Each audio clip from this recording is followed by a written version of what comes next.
Nós vamos falar agora sobre a NBR 10520, mais especificamente sobre citações. Quando nós vamos desenvolver um trabalho acadêmico, seja ele um artigo, um projeto de pesquisa, uma monografia ou qualquer outro trabalho, nós buscamos autores renomados e utilizamos a fala desses autores dentro do nosso trabalho por meio de citações. Citação, em sendo assim, é a menção de uma parte, de um trecho, de uma informação de um autor ou de um determinado documento ou lei. As citações, elas são importantes para embasar, para legitimar, para nos ajudar a construir o argumento que é defendido no nosso trabalho, a ideia que nós defendemos no nosso trabalho. Aí muitas vezes a gente pensa assim, enquanto aluno, eu vou ler os artigos, os livros, as leis, eu vou pegar as ideias e eu vou escrever com as minhas palavras no meu trabalho. Isso não é plágio.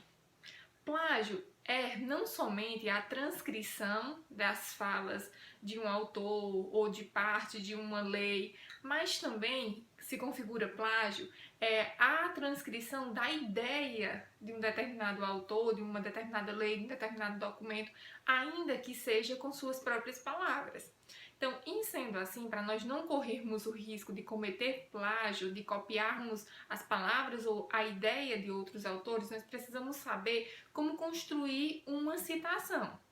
De acordo com a BNT, existem 3 tipos de citação: citação direta, citação indireta e citação da citação. A citação direta é a transcrição textual literal de parte da obra do autor consultado. É a transcrição tal e qual, sem tirar e nem pôr. A gente coloca do jeito que está lá, no texto, no livro, no artigo. As citações diretas no texto, se elas forem até 3 linhas, se ao transcrever elas derem até 3 linhas, elas devem estar entre aspas duplas, por ser uma citação direta, é obrigatório o uso de aspas. Quando citadas também tem que vir o nome do autor, o ano e a página de onde foi extraída, de onde foi tirada esse trecho. Se a citação direta, quando transcrita, ela der mais de 3 linhas, ela deve vir em um parágrafo próprio, como está aí no slide de vocês, com recuo de 4 centímetros da margem esquerda da folha, com a letra menor do que a letra do texto. A gente sabe que a letra do texto deve vir em tamanho 12. Então, no caso das citações de mais de 3 linhas, a letra deve ser 11 ou 10. Se nós optarmos pela letra 11, então todas as citações de mais de 3 linhas que porventura venham a aparecer no texto tem que ser tamanho 11. Se a gente optar por 10, então todas as outras têm que vir em tamanho 10. Tem que haver uma padronização. Além disso, o espaçamento entre uma linha e outra, ela deve ser simples. E nesse caso, não precisa de aspas, mesmo ela sendo uma citação direta, porque a configuração de parágrafo próprio, recuo de 4 centímetros e a letra menor já dá a entender que é uma citação direta. No que diz respeito à citação indireta, que é o segundo tipo de citação expressa ou mencionada pela BNT, a mesma é a transcrição de um texto, de um trecho, de um determinado autor, documento ou lei, porém eles são descritos com suas próprias palavras. Na citação indireta, você tem liberdade para escrever com suas palavras as ideias do autor consultado. No entanto, é necessário referenciar a fala por meio do autor, do nome do autor, o ano e a página, que tem que vir figurada em parêntese posteriormente ou até dentro do próprio texto. Não é necessário, nas citações indiretas, o uso de aspas, porque são citações indiretas. Como também não é obrigatório, a página é opcional. Então, cabe a você querer utilizar ou não a paginação nesse tipo de citação. A citação de citação é a citação que pode ser tanto direta como indireta, tanto faz, que foi retirada de um texto secundário em que não se teve acesso ao original. Um exemplo, a citação é de Silva 2003, digamos, mas eu encontrei em Bastos, em um texto de Bastos, ele citava Silva. Nesse caso, no texto, identifica-se o autor original, o autor da citação. Coloca o nome APUD, que significa citado por, e o autor onde foi encontrada a citação. Um exemplo, no caso em que eu citei de Silva e Bastos, então ficaria assim: Silva, que é o autor original, Apud, que significa citado por, Bastos, 2010, que foi onde eu encontrei a citação. É importante ressaltar que lá nas referências, lá na lista pós-textual, onde são mencionados todos os livros, artigos e autores utilizados no decorrer do trabalho, nesse caso nós citaremos a referência de Bastos, que foi onde eu extraí, onde eu encontrei a citação, mesmo a citação sendo de Silva, mas eu tive acesso, eu encontrei aquela fala em Bastos. Agora que nós compreendemos os 3 tipos de citação propostos e mencionados pela ABNT, nós vamos falar sobre como mencionar o nome do autor no texto da citação.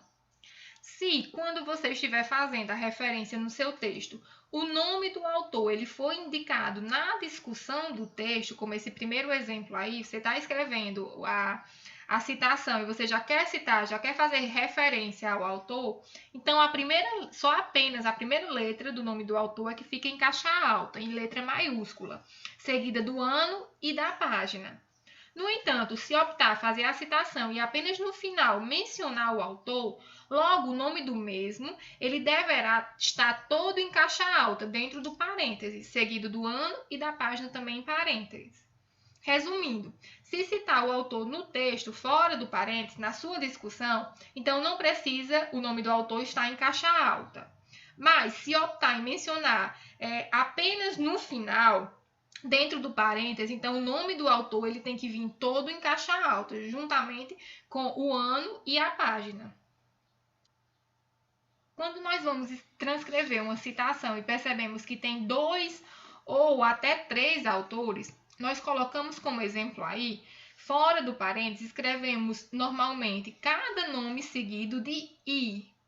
Já se vier dentro do parênteses, nós separamos cada autor por ponto e vírgula, isso se for até 3 autores.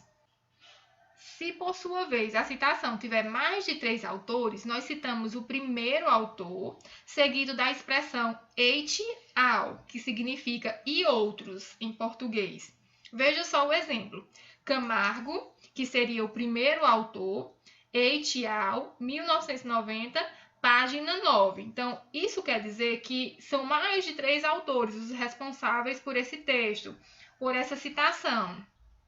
Nas citações extraídas da internet, nós devemos colocar o sobrenome do autor e o ano, como as outras referências que já vimos.